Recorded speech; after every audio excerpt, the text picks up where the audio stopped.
Good morning students.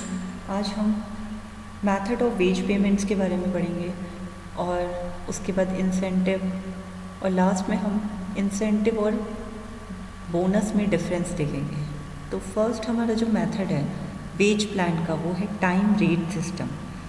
Time rate system, in this system the wages are based on the time. Means कि जैसा कि नाम से पता चल रहा है, इस सिस्टम के अंदर जो वेज दी जाती है वर्कर्स को वो टाइम की बेस पे दी जाती है। टाइम मीन्स जैसे डेली बेसिस पे दी जाती है, वीकली बेसिस पे दी जाती है, मंथली बेसिस पे दी जाती है और आवरली बेसिस पे। इसका मतलब क्या हुआ कि अगर कोई 8 घंटे काम कर रहा है तो उसको उसके अकॉर्डिंग पेमेंट दिया जा रहा है। या फिर कुछ फैक्ट्रीज़ और कुछ इंडस्ट्रीज़ में कोई मंथली काम करता है उसके अकॉर्डिंग दिया जाता है और कुछ इंडस्ट्रीज़ में डेली बेसिस पे दिया जाता है। तो ये हो गए टाइम बेस्ड वेज। ठीक है, इसमें कहीं पे भी वर्क की क्वांटिटी पे कुछ भी डिपेंड नहीं कर रहा। जैसे कि अगर सपोज़ कीजिए एक वर्कर है, उसने 10 यूनिट्स प्रोड्यूस की है 1 घंटे में और दूसरे वर्कर ने 5 यूनिट्स प्रोड्यूस किए 1 घंटे में, तो वो मैटर नहीं करता। उनको 1 घंटे के अकॉर्डिंग भुगतान किया जा रहा है, वेज दी जा रही है। ठीक है, उसमें क्वांटिटी ऑफ वर्क कहीं पे भी मैटर नहीं करी कि किसने कितना प्रोडक्शन दिया है। ठीक है, तो इसके एडवांटेजेस भी हैं कुछ और डिसएडवांटेजेस भी हैं। तो पहले हम एडवांटेजेस की बात करते हैं। This method is simple and easy to understand. This method is simple and easy to understand and easy to make wage calculation. क्योंकि हमने पहले ही डिसाइड कर लिया है कि हम वर्कर को मंथली बेस पे देंगे, तो उसमें कोई कैलकुलेशन नहीं है। वो कितना भी प्रोडक्शन करे, एफिशिएंसी कितनी भी हो, हम उसे मंथ के एंड पे भुगतान कर देंगे। ठीक है, या डेली बेसिस पे है तो जैसे आपने देखा होगा कंस्ट्रक्शन होता है घर में, तो हम मजदूर रखते हैं तो उसे हम डेली बेसिस में, जैसे एक दिन का 400 रुपीज़, तो जैसे ही पूरा दिन ख़त्म होगा हम उसे 400 रुपये दे देंगे। अब वो मैटर नहीं करता उसने कितना काम किया। ठीक है, it is sure minimum fixed income to the worker even though his efficiency is reduced temporarily by sickness और एक्सीडेंट। देखिए, अगर कोई वर्कर इंडस्ट्री में, फैक्ट्री में बीमारी होने के कारण काम नहीं कर पा रहा तो भी उसकी वेज पर फ़र्क नहीं पड़ेगा, क्योंकि ये जो सिस्टम है टाइम रेट सिस्टम, ये कहीं ना कहीं इंश्योर करता है कि आपको न्यूनतम भुगतान दिया जाएगा, यानी मिनिमम वेज ज़रूर दी जाएगी। ठीक है, इससे क्या होता है कि जो वर्कर होते हैं उनके अंदर मोटिवेशन भी आता है कि चलो वो बीमार हो गए, उनको भी पता है कि हमारा लॉस हुआ, बट जब वो ठीक हो जाएंगे तो वो अपना 2 टाइम्स मेहनत कर सकते हैं। ठीक है, तो ऐसे सिस्टम में जहाँ पे सिक्योरिटी देते हैं हम एम्प्लॉय को, वहाँ पे एम्प्लॉय भी कोशिश करता है कि वो प्रोडक्टिविटी दे। नेक्स्ट है the certainty of income helps to maintain the interest of the worker in his work, जो कि मैं आपको बता चुकी हूँ कि जो भी इंटरेस्ट होगा वर्कर का वो बना रहेगा काम में।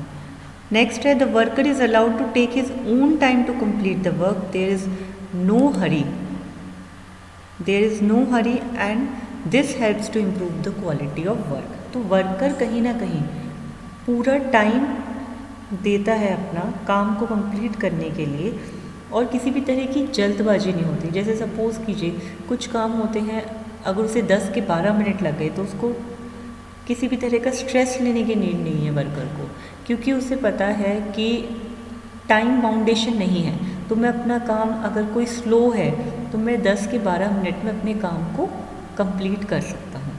ठीक है, this system also ensure a careful handling of expensive machines and tools. कहीं ना कहीं ये सिस्टम इंश्योर करता है कि जो भी मशीन्स हैं, जो भी टूल्स हैं, उनको अच्छे से कैरी किया जाए। डिसएडवांटेजेस क्या है? डिसएडवांटेजेस है there is no inducement for the workers to increase their efficiency and skills. Disadvantages ये है कि बिल्कुल भी किसी भी तरह का वर्कर्स की एफिशिएंसी को बढ़ाने के लिए और उनकी स्किल्स को बढ़ाने के लिए ज़्यादा मेहनत नहीं की जाती। इसका रीज़न क्या है? अब वर्कर्स को मंथ के अकॉर्डिंग मतलब उनकी वेज फिक्स है, तो वर्कर्स भी क्या रहते हैं, थोड़े से कैजुअल रहते हैं कि चलो हमें मंथ के एंड में 4,000 5,000 तो मिलेगा ही, तो हम क्यों ज़्यादा मेहनत करें। कई बार ये थॉट भी आ जाता है, ठीक है, क्योंकि उनकी जो वेज है वो according to the hours of work है, without considering the quantity and quality of the work done. मतलब कि अगर एक वर्कर को 8 घंटे बाद 500 रुपये मिलने हैं तो उसे मिलेंगे ही 500 रुपये। इसमें ये कहीं पे भी मैटर नहीं कर रहा कि उसे 500 रुपये 10 यूनिट के प्रोडक्शन के लिए मिल रहे हैं या 50 यूनिट के प्रोडक्शन के लिए, ठीक है। तो इससे एफिशिएंसी और स्किल्स का कुछ लेना देना नहीं बचता। कीन management and strict supervision is essential. अब जहाँ पे आप मंथली बेस पर पैसे दे रहे हैं या डेली बेसिस पे, तो कहीं ना कहीं आप नज़र तो रखेंगे कि कौन कितना काम कर रहा है, कि ऐसा नहीं हो कि एम्प्लॉय को इतना सफ़र करना पड़ जाए, ठीक है। नेक्स्ट है, तो ये सब हो गए डिसएडवांटेज। हमने एडवांटेजेस के साथ साथ टाइम रेट सिस्टम के डिसएडवांटेजेस भी देखे। अब एप्लीकेशन कहाँ होता है? देखिए बेसिकली इसका एप्लीकेशन वहाँ पे होता है जहाँ पे हाई डिग्री ऑफ स्किल की रिक्वायरमेंट होती है, मतलब जहाँ पे एक्यूरेसी इंपॉर्टेंट होती है। सपोज कीजिए कुछ काम है पैटर्न मेकिंग का, एक फैब्रिक पे पैटर्न बनाया जा रहा है, तो वहाँ पे आपकी एक्यूरेसी बहुत मैटर करती है कि पैटर्न रिवर्स नहीं होने चाहिए, या डाई बनाई जाती है जहाँ पे, ठीक है। अब वहाँ पर टाइम का रश नहीं होना चाहिए। अगर टाइम का रश होगा तो आपसे बहुत गलतियाँ होंगी, और कहीं ना कहीं ये मिस्टेक आपकी फिर बहुत ज़्यादा सफ़र करेगी। तो एप्लीकेशंस यहाँ पे हो गए डाई मेकिंग में, पैटर्न मेकिंग में, इन सब में हो गए, ठीक है। नेक्स्ट है हमारा एप्लीकेशंस के बाद हम देखेंगे सेकंड सिस्टम है जो हमारा पीस रेट सिस्टम है। पीस रेट सिस्टम में क्या होता है? In this system piece rate system, अब पीस रेट सिस्टम में क्या होता है? वेजेस बेस्ड है क्वांटिटी ऑफ वर्क पे। मीन्स यहाँ पर वर्क की क्वांटिटी के बेस पे ही आपको भुगतान किया जाएगा। तो a fixed rate per unit produced or operation completed is paid to the worker. यानी कि सपोज कीजिए 10 यूनिट अगर कंप्लीट हो रही है तो उसको उसके अकॉर्डिंग मिलेगा, 5 यूनिट हो रही है तो उसके अकॉर्डिंग मिलेगा, इस तरीके से। एडवांटेजेस, अब एडवांटेजेस क्या है? This system provides incentive for the workers to work hard in order to increase their earnings. कहीं ना कहीं ये सिस्टम क्या करता है? अगर आपको आपके काम की क्वांटिटी के बेस पे भुगतान किया जा रहा है तो उसमें अगर सपोज कीजिए किसी ने 10 यूनिट प्रोड्यूस की, तो अगर एक यूनिट के 2 रुपये मिल रहे हैं तो 10 यूनिट के कितने मिल गए? 20, ठीक है। इसी तरीके से किसी ने 50 की तो उसे 100 मिल गए। तो आपकी हार्ड वर्क पे डिपेंड कर रहा है कि आप कितना अर्न कर रहे हैं। तो जिसको जो जितना हार्ड वर्किंग होगा, जितना टाइम देगा अपने काम को, उसके अकॉर्डिंग उसे पेमेंट भी मिलेगा। नेक्स्ट है, it help to increase productivity and reduce unit cost of production as the overhead charges like rent, salaries, depreciation etcetera are distributed over large number of units. Then तो ये कहीं ना कहीं productivity को increase करता है और cost of production per unit को कम करता है। The need for strict supervision is reduced. देखिए अब सुपरविजन की ज़रूरत है नहीं, क्योंकि सबको अपनी क्वांटिटी ऑफ वर्क के बेस पर भुगतान किया जा रहा है, यानी पैसा मिल रहा है। तो अगर वो अच्छा काम करेंगे तो ज़्यादा मिलेगा, कम करेंगे तो कम मिलेगा। तो इसमें किसी को सुपरवाइज करने की ज़रूरत नहीं है, क्योंकि अब सबका इंडिविजुअल इंटरेस्ट भी हो गया अपनी ज़रूरतों के according. It leads to a greater efficiency on the part of management because the worker insist on faultless raw material and proper condition of machine. अब इसमें एफिशिएंसी बढ़ जाती है बहुत, तो कहीं ना कहीं मैनेजमेंट को भी बहुत सारी चीज़ें मैनेज करनी पड़ती हैं, जैसे कि मशीन्स ख़राब नहीं होनी चाहिए, टूल्स में कोई प्रॉब्लम नहीं होनी चाहिए। तो अगर मशीन्स, टूल्स इनमें कोई प्रॉब्लम नहीं होगी तो वर्कर्स अपनी अच्छी एफिशिएंसी से काम कर पाएंगे, ठीक है। अब इस सिस्टम की भी कुछ लिमिटेशंस है।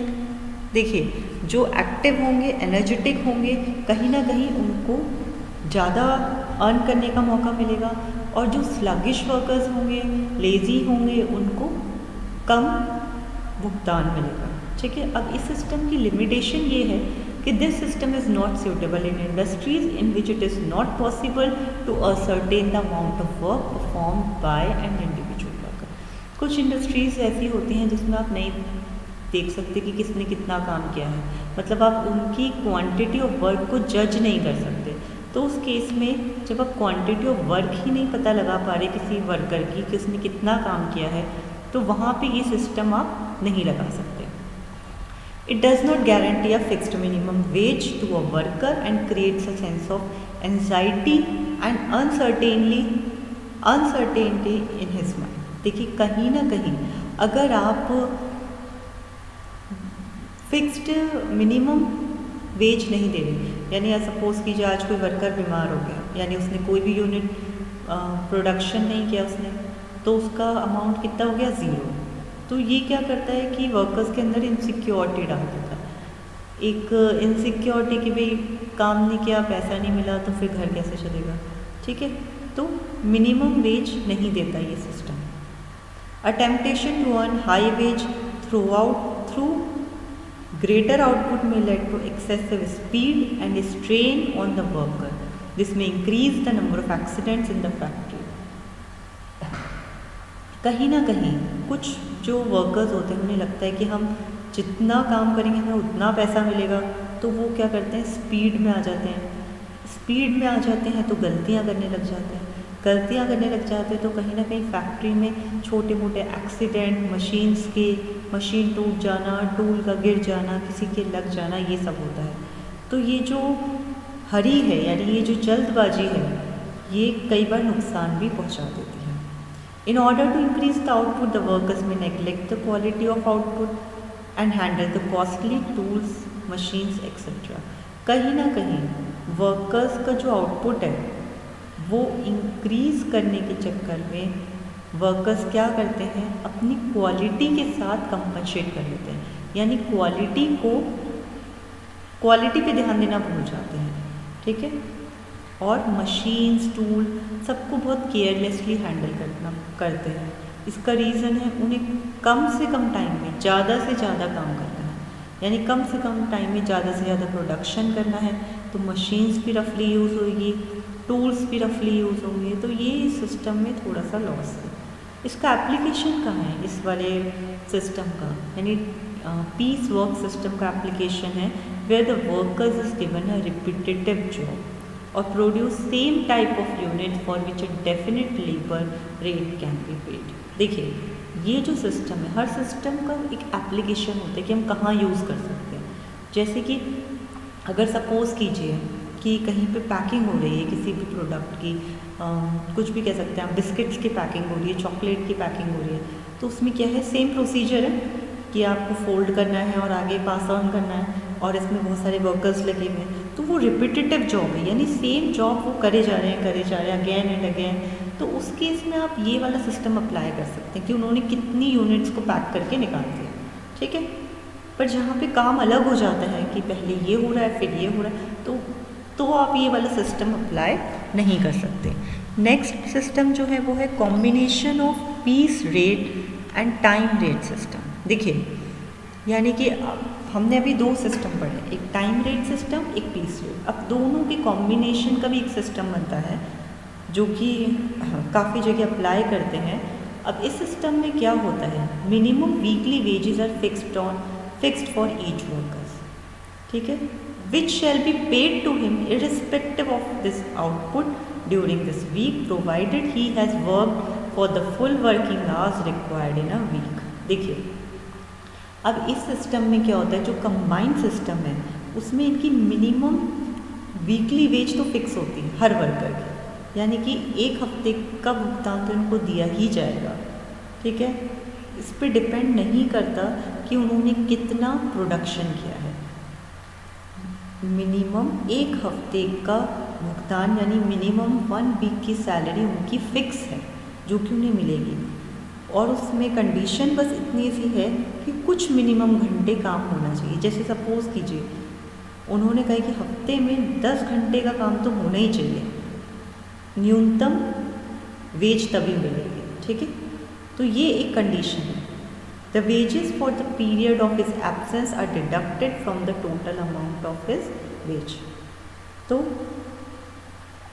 और बाकी जो जिस पीरियड के लिए वर्कर एब्सेंट है वो उसके टोटल अमाउंट में से डिडक्ट कर दी जाएगी।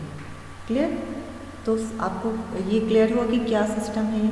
इसमें मिनिमम वेज फिक्स कर दी। जैसे 1 वीक के सपोज़ कीजिए 1000 रुपये हैं, सपोज़ कीजिए 1000 रुपये आपको मिलेंगे, ठीक है। 1000 रुपये क्यों मिलेंगे? बस उसमें एक कंडीशन है कि पूरे हफ्ते में 10 घंटे का काम होना चाहिए। अगर 10 घंटे का भी काम नहीं है तो आपको 1000 रुपये नहीं मिलेंगे, है ना। तो ये ऑलमोस्ट फिक्स मानिए, क्योंकि 1 वीक में 10 आवर्स का वर्क कुछ भी नहीं है, ठीक है। इसके अलावा बाकी वीक्स की जो सैलरी है, यानी महीने के अकॉर्डिंग जो सैलरी है वो आपको मिलेगी, उसमें से माइनस हो जाएंगे वो दिन जब आप फैक्ट्री या इंडस्ट्री में आपने काम नहीं किया, ठीक है। A job card of each workers is maintain.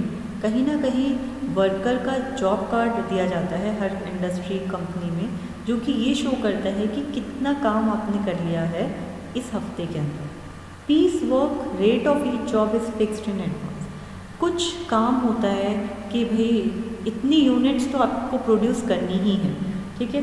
If the piece rate wage earn by the workers are in excess then the time wage the balance is paid to the worker. और अगर suppose कीजिए piece rate wage जो worker ने ली है वो ज़्यादा है टाइम वेज से, तो इनका जो बैलेंस होता है, यानी पीस सपोज़ 50 यूनिट्स प्रोड्यूस करने के लिए 100 रुपये मिले, माइनस आप कर देंगे क्या, टाइम वेज। टाइम वेज आप देख लीजिए कि आपको 1 घंटे के 50 रुपये मिले, उसको माइनस कर देंगे तो जो भी बैलेंस होगा वो वर्कर को मिल जाएगा।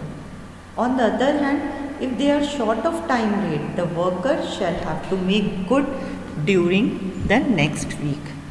तो ये आपका हो गया combination of peace rate and time rate system. तो ये हमारे कुछ इम्पॉर्टेंट सिस्टम थे जो कि हमने पढ़े, ये तीनों system, time rate system, piece rate system, combination of time rate and piece rate system. Next है इंसेंटिव सिस्टम। तो इंसेंटिव सिस्टम से पहले हम इंसेंटिव्स ही पढ़ेंगे। इंसेंटिव्स होते क्या हैं basically? Incentive is an inducement or reward given to the worker for his efficiency and hard work. In this system देखिए बेसिकली इंसेंटिव एक तरीके का प्राइज़ होता है, एक रिवॉर्ड होता है जो वर्कर को दिया जाता है उसकी एफिशिएंसी, उसके हार्ड वर्क के लिए। In this system, the worker gets a guaranteed minimum wage plus some extra payment or bonus for extra work done over and above the standard work. अब इसमें क्या होता है, इस सिस्टम में क्या होता है बेसिकली कि वर्कर को क्या दिया जाता है, उसकी जो मिनिमम वेज है उसके अलावा, जैसे कि मंथ की उसे मिल रही है 5000 प्लस उसको दिए गए 1000 रुपये और। क्यों? क्योंकि उसने एक्स्ट्रा काम किया है, एक्स्ट्रा प्रोडक्शन किया है, एक्स्ट्रा हार्ड वर्क के लिए, ठीक है। Incentive motivates and encourage the workers to produce more and better. Incentive कहीं ना कहीं वर्कर्स को बहुत मोटिवेट करता है अच्छा काम करने के लिए। इंसेंटिव स्कीम को हम डिफाइन कर सकते हैं system of wage payment under which the earnings of an employee or a group of employees or all employees in an organization is directly related to the output of an acceptable quality and over and above a standard laid down by means of a predetermined formula। देखिए incentive scheme में basically employ के extra effort को count किया जाता है, ठीक है। यानी कि उसने एक स्टैंडर्ड, सपोज कीजिए हर वर्कर पूरे मंथ में 500 यूनिट्स का प्रोडक्शन कर रहा है, ये स्टैंडर्ड है, इतना वो करेगा ही करेगा। बट अगर किसी वर्कर ने 600 यूनिट जो कि स्टैंडर्ड को क्रॉस कर दिया है, इतना प्रोडक्शन किया है, तो उसको उसके बेस पर अलग से भुगतान किया जाएगा, जिसे इंसेंटिव कहा जाता है, या आप कह सकते हैं रिवॉर्ड भी कहते हैं हम इसे, ठीक है। अब फाइनेंशियल इंसेंटिव और नॉन फाइनेंशियल इंसेंटिव, यानी ये इंसेंटिव के टाइप्स हैं। फाइनेंशियल इंसेंटिव कौन से होते हैं? जो आपको फाइनेंस में हेल्प करें, ठीक है, जैसे बोनस एंड प्रॉफिट शेयरिंग। इनमें इंसेंटिव में कभी भी वेज इंक्लूड नहीं होती। Financial incentive is one of the most powerful motivators in India because of low wages at every level of employment, ठीक है। नॉन फाइनेंशियल इंसेंटिव होते हैं जिनका वर्कर की फाइनेंस से कोई लेना देना नहीं होता, बट ये हेल्प करते हैं और मोटिवेट करते हैं वर्कर्स को, जैसे कि वर्कर्स के अच्छे काम की प्रेज़ करना, उनको किसी सर्विस की सिक्योरिटी दे देना, ग्रेचुटी अमाउंट देना, ट्रेनिंग देना कहीं पे अच्छी जगह, और एक हेल्दी वर्किंग कंडीशन देना, ठीक है, मेडिकल फैसिलिटी देना, हाउस अलाउंस देना, उनकी फैमिली, उनके चिल्ड्रंस को एजुकेशन अलाउंस देना, ठीक है, एजुकेशन फैसिलिटी देना, प्रमोशन की चांस हाई कर देना कि इस बार इतना अच्छा काम किया, अब नेक्स्ट टाइम में आपका प्रमोशन ड्यू हो गया। हेल्पफुल और कोऑपरेटिव मैनेजमेंट का हेल्पफुल रहना और कोऑपरेटिव रहना, क्योंकि इतना अच्छा काम किया गया है वर्कर के द्वारा। तो ये सब आ जाते हैं नॉन फाइनेंशियल इंसेंटिव में। नेक्स्ट है सेमी फाइनेंशियल इंसेंटिव। देखिए सेमी फाइनेंशियल इंसेंटिव में इंक्लूड हो जाते हैं जैसे सब्सिडाइज्ड लंच। अगर आपने देखा हो कुछ फैक्ट्रीज इंडस्ट्री में क्या होता है, लंच के कूपन मिलते हैं कि ये कूपन कंपनी की तरफ से दिए जाते हैं, 10 कूपन्स दे दिए, 20 कूपन्स दे दिए, और पर डे का लंच सपोज कीजिए 50 रुपीज़ का है, तो ये एक तरीके से रिवॉर्ड हो गया, ठीक है। Medical facilities, pension, other benefits, ये सब इसके अंदर आ जाते हैं सेमी फाइनेंशियल इंसेंटिव में। अब the incentive may be paid at flat rate for all level of output और एट वेरिंग रेट। देखिए इंसेंटिव भी अलग अलग तरीके से पे किए जाते हैं। हो सकता है कि सबके लिए सेम रेट रख दें, और कई बार जूनियर से लेके सीनियर लेवल तक इंसेंटिव की रेट अलग अलग होती है on the basis of output. हमेशा इंसेंटिव जो होगा, जो कि एक रिवॉर्ड है, वो आउटपुट पे ही बेस्ड होगा, यानी आप कितनी प्रोडक्टिविटी दे रहे हैं उस पे ही डिपेंड करेगा। अब इंसेंटिव स्कीम भी दो तरह की होती हैं, इंडिविजुअल इंसेंटिव स्कीम और ग्रुप इंसेंटिव स्कीम। देखिए इंडिविजुअल इंसेंटिव स्कीम में क्या होता है, each individual is paid incentive on the basis of his individual performance irrespective of aggregate output of his department और ऑर्गेनाइजेशन। अब जैसा कि नाम से पता चल रहा है, इंडिविजुअल इंसेंटिव स्कीम में बेसिकली हर एक इंडिविजुअल की परफॉर्मेंस को देखा जाएगा और उसके बेसिस पे उसको रिवॉर्ड दिया जाएगा। बिल्कुल भी डिपेंड नहीं करता कि उसकी टीम ने क्या आउटपुट दिया, ठीक है। यहाँ पे इंडिविजुअल एक अकेले बंदे की परफॉर्मेंस की बात हो रही है, ठीक है।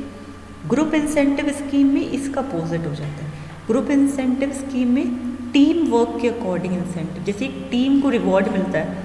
सपोज कीजिए अगर आपने कहीं सुना हो सेल्स वगैरह में ज़्यादातर टीम्स होती है, 8 लोग की टीम है, 10 लोगों की टीम है, तो हर टीम को टारगेट दिया जाता है कि आपको 10 लाख का इंश्योरेंस करना है। किसी टीम के पास टारगेट होता है 15 लाख का इंश्योरेंस करना है। अगर वो टीम इस टारगेट को एकम्प्लिश कर लेती है कि उन्होंने 10 लाख का इंश्योरेंस कर लिया विद इन अ मंथ या विद इन फ्यू वीक्स और डेज, जो भी उन्हें टाइम लिमिट दी जाती है, तो वो टीम का रिवॉर्ड हो गया। टीम को फर्स्ट नंबर पे अनाउंस कर दिया जाएगा और उसको रिवॉर्ड मिलेगा। तो ये हो गया ग्रुप इंसेंटिव स्कीम, ठीक है। तो ये हो गए हमारे टाइप्स ऑफ स्कीम जो हम बात करना चाह रहे थे, ठीक है। अब लास्ट है, हम बोनस और इंसेंटिव में डिफरेंस देखना चाह रहे थे कि बोनस और इंसेंटिव में क्या डिफरेंस है। तो देखिए बोनस और इंसेंटिव में क्या डिफरेंस होता है। These are offered after the completion of the task. These are offered after the completion of the task and predetermined. देखिए बोनस तो जनरली आपका एक टास्क कंप्लीट होना, आपका कोई टारगेट दिया है उसे कंप्लीट होने के बाद दिया जाता है, बट जो इंसेंटिव होते हैं वो प्री डिफाइंड होते हैं। जैसे कि 500 के बाद जो भी प्रोडक्शन करेंगे 500 टू 3 या 600 यूनिट्स हम उनको एक्स्ट्रा भुगतान या एक्स्ट्रा वेज देंगे, ठीक है। These are backward looking in nature, these are forward looking in nature. Bonus fix होता है, जैसे दिवाली बोनस या ईयरली बोनस, ये फिक्स होता है, ठीक है। ये पहले से आपको पता होता है कि ये हमें आगे ये हमें मिलेगा। और इंसेंटिव क्या होता है, आपको फ्यूचर देखने पे इंसिस्ट करता है कि आप फ्यूचर में अच्छा काम करेंगे तो आपको ये पैसा मिलेगा। तो ये हो गया फॉरवर्ड लुकिंग इंसेंटिव, और बोनस हो गया बैकवर्ड लुकिंग, क्योंकि इसके बारे में आपको ऑलरेडी पता है। It is offered with the objective to share company profit with the employee. Basically ये कंपनी के प्रॉफिट को शेयर किया जाता है एम्प्लॉय के साथ। जैसे कंपनी को 20% का प्रॉफिट हुआ, तो ये पहले से डिसाइड हो जाएगा कि इतना इतना बोनस इस पर मिलेगा वर्कर्स को। जबकि इंसेंटिव एनहांस करता है कंपनी की, it offer to enhance company loyalty, यानी कंपनी आगे किस तरीके का, फ्यूचर में किस तरीके का प्रॉफिट कमाती है उस पर डिपेंड करता है। Bonus is generally in cash in form and is calculated using payment of bonus act. Bonus cash form में होता है, जबकि incentive monetary and non monetary terms में हो सकता है, मतलब आइदर इन कैश और in terms of medical facility, HRA, in basis पे भी हो सकता है। A bonus is not an incentive. Obviously जब हम दोनों का डिफरेंस पढ़ रहे हैं तो आपकी समझ आई कि बोनस कभी भी इंसेंटिव नहीं होता, बिकॉज ये प्री फिक्स्ड होता है, ये कंपनी के जो पहले प्रॉफिट है उस पर डिपेंड करता है, ये कैश फॉर्म में होता है। पर incentive can be bonus, incentive को आप एक बोनस की तरह काउंट कर सकते हैं। तो ये हमारे आज का टॉपिक कवर होते हैं। Okay, thank you.